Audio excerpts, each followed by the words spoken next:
মামি, মামি।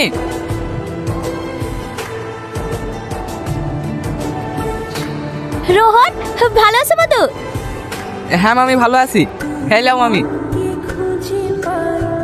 বাড়ির সবাই ভালো আছে তো? হ্যাঁ, সবাই ভালো আছে। মামা কোথায় গেছে? তুমি আসবে শুনে তোমার বাবা বাজারের দিকে গেছে। যাও মধু, ঘরে উঠে বসো।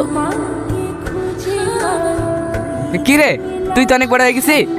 তুই আবার ছোট আছিস নাকি? ভালো আছি। হ্যাঁ, তুই? আরে আমি তো সবসময় ভালো থাকি রে। হ্যাঁ বলো। কোথায় আছো?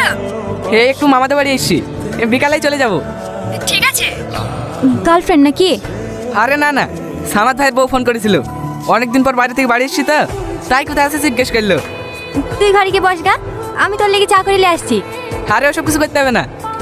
বকিস না তো, চা ঘরে গিয়ে বস গা।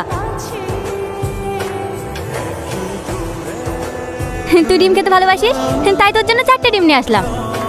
আমি ডিম খেতে ভালোবাসি, তোকে কে বললো? তুই ডিম খেতে ভালোবাসিস আর আমি জানবো না?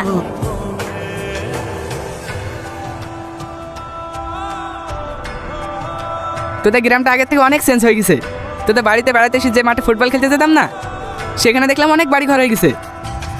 সব কিছু চেঞ্জ হয়নি, কিছু কিছু জিনিস আগের মতোই আছে। মানে? ও কিছু না।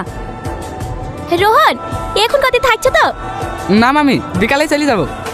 না না, তোমার এখন যাওয়া হবে না, কালকে সাথীকে দেখতে আসবে। আমাকে দেখতে আসবে? হ্যাঁ। দেখিছো, বীর কথা শুনে মনে হয় লজ্জা পেয়েছে। তোমার মাকে ফোন করে বলে দাও কালকে যেন সকাল সকাল চলে আসে। ঠিক আছে মামি। কি রে, একা একা বসে কি করছিস? কি রে সাথী, কাচ্ছি কেনে?